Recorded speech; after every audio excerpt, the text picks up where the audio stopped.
Another day, another commitment for Kirby Smart, Trey Scott, and the Georgia Bulldog defense. This one's an interesting one. It's three-star defensive lineman Jaden Jamal. He's out of California. I'll get the high school name in a second, but just quick little background information on Georgia's newest commitment.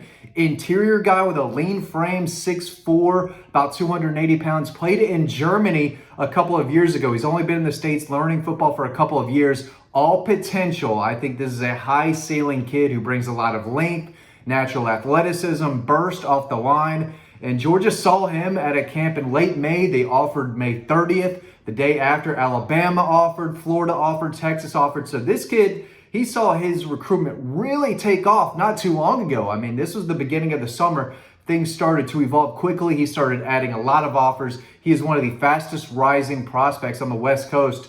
Now, if you look at his ranking, it's not going to make a lot of Georgia fans smile. They're going to be like, wow, this kid's the number 61 overall defensive lineman, barely in the top 700 in the country. I mean, what are we doing here, right? And I'm going to talk about that because my next question I know I'm going to get is how does this impact Elijah Griffin, Justice Terry, two elite 5 stars who are top 10 players in the country? What does this young man have to do with all that? It just shows you, because now Georgia has 3 commitments on the defensive line. They've got 4-star Christian Garrett, another interior guy out of Prince Avenue Christian, local school over there. And they've got Stephon Shivers, another promising, just big man in the middle that they need probably a couple years to develop over time. Then maybe he is a guy who can see the field, but he's a space eater. But this kid right here can do a little bit of everything, or at least that's what they want. But it's all potential. He's a raw athlete who is still learning the game. If he can continue to work on his technique, his fundamentals, and beat tackles and guards, both against the run and attacking the quarterback, then he could turn into something. But again, there's a reason a lot of teams offered him, and I don't know if his ranking is going to go up. A lot of times, I'll say this, these other outlets that make these rankings, they all have camps, right? And if they don't see kids, they're not going to give them that 5-star rating. But if a kid comes to their camp who's a 4-star, balls out, that individual outlet might rank him as a 5-star. A lot of the times when a 3-star goes under the radar, 4-star goes under the radar, it's because they're not at a lot of camp settings. They're not in 7-on-7 doing stuff like that. If you're a wide receiver, cornerback, if you're not going to these padded camps where offensive and defensive linemen, meaty guys like myself and so many others aren't able to get eyes on you. And since this kid is from Germany, it's not like he was a freshman, sophomore, up-and-coming kid that we've known about for years, right? He burst onto the scene, went to these camps, got all these offers, and Georgia, with 2 defensive linemen already on board and still in a good position for Elijah Griffin and Justice Terry, they thought enough about this kid from Santa Margarita Catholic High School in California. Hey, we're going to give him the green light to jump on board. We like what he brings to the table. I believe he was in for an official visit in late June, maybe that 21st weekend. So they've done their research on this guy. And listen, the Georgia staff is the last one people need to look at and say, really? You're taking this guy? Look at where he's ranked. How are you taking him? What are you looking at?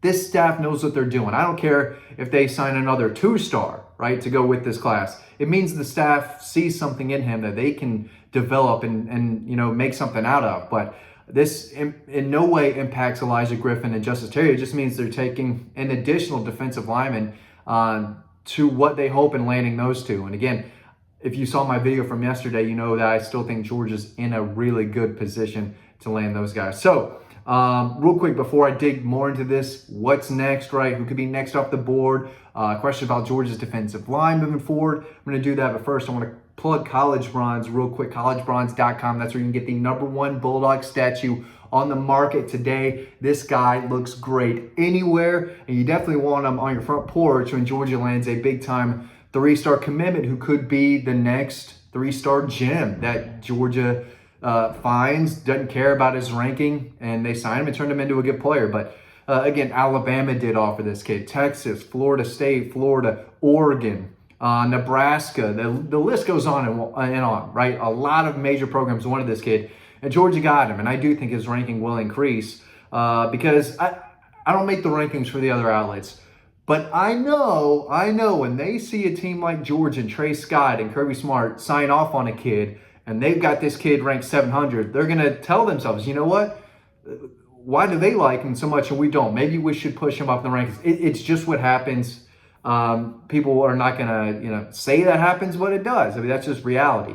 But Jaden Jamal Hand, it looks really good for 280. He is quick, and he does have some length on him, allowing him to shed blocks early, right? He's got a little swim move that's pretty good for a kid who has only been playing for a couple years, but he is a technician. He's working on his craft. He knows how good he can be, and he's a hard worker. So couldn't find a ton of film on him. We do have highlights from last year over on DAWG Post. You can read more about him, watch highlights, but I could not find the stats for him last year. The ones I saw, he barely looked like he played. He doesn't have great numbers at all. But if you turn on the film, he is in the backfield making plays. And this is not a guy that they need to play right away. Again, this is a blank canvas that they said, okay, this kid's got some physical tools. He's got some raw tools. We can work with him and turn him into something. So this is a young man who may not see the field before some of these other guys in this 25 class, but he has the potential to be a good player and maybe see the field more and more a couple years down the road. But I still think Georgia's in a great position with Elijah Griffin,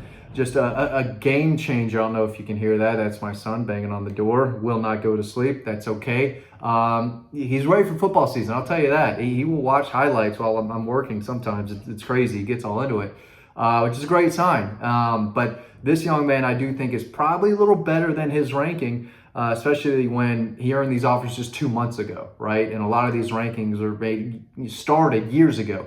This kid just burst out onto the scene, and he's a big kid and a natural athlete, and that's tough to teach. You can't teach size, and either you're an athlete or you're not. You can refine some of your athleticism as far as footwork goes and little details here and there, but if you're an athlete, you're an athlete. And I just think this kid is a multi-sport stand. I believe he played some basketball in his past, but he's a kid from Germany who came over, saw how big he is, but said, you know what? I can do some damage on the gridiron and this American football type of deal stuff. So, yeah, he's really turned into a national prospect in just the last 3 months, 2 months really. So, I say a big commitment because I think he could turn into something pretty good. But again, his ranking is not going to impress a ton of people right now. And that's okay because it doesn't matter where he's ranked. This is all about where Kirby Smart and his staff feel they are. They took a lot of defensive linemen in the last cycle, especially on the interior. And so I think this is where he could play too. Now, depending on the situation, it's 3rd and 2, 3rd and 1. You're close to the goal line. This guy can play on the edge and give you more beef out there. But I do think he's got the frame to continue adding more good weight, more good muscle where he can slide in and play inside. But he's going to have to learn how to take on double teams. He's going to have to add significant weight in order to play that type of role. But he is quick, and he does have some pretty good burst off the line. Again, with a little swim move, he's got those long arms that allow him to kind of separate from the guard or the tackle and really make an impact in the backfield. So, but we'll see. Again, this is a guy apparently they loved enough to bring on board with Christian Garrett, with Stephon Shivers, and they've got 2 edge defenders already, Isaiah Gibson, Darren Ickenogben. This is really turning into an outstanding defensive class, especially on that front 7. So this kind of happened quickly. I know he was on Georgia's radar. I never knew if he had the green light to commit. I didn't know where he was on their board. Obviously, he was a little higher than I thought.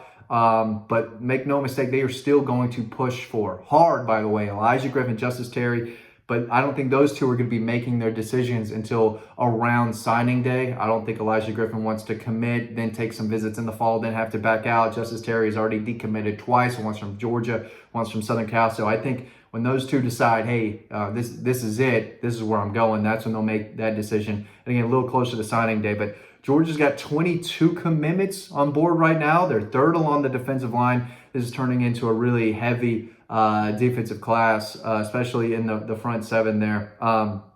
They need another middle linebacker.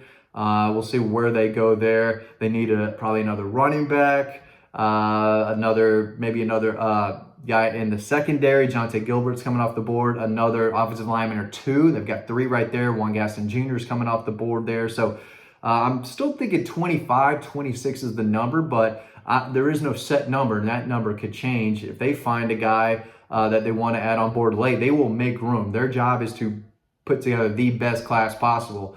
And if they want to make room for a guy at the end to feel they can do that, that's what they're going to do. But I think maybe 26, 25, 26, maybe 27. Again, that number is fluid of the amount of guys they'll bring in. But this is definitely a promising, fast rising defensive lineman that has committed to Georgia, giving them another promising defender on that defensive line. Thanks for watching. Hope you learned something. Again, you can go over to DAWG Post to read more about Georgia's newest commitment. Watch highlights. You can do it all over on DAWG Post. That's the place to be. And get your Bulldog today. Promo code DAWG Post, DAWG POST. All the information is in the description below in this video. Thanks for watching. I'll see you on the website.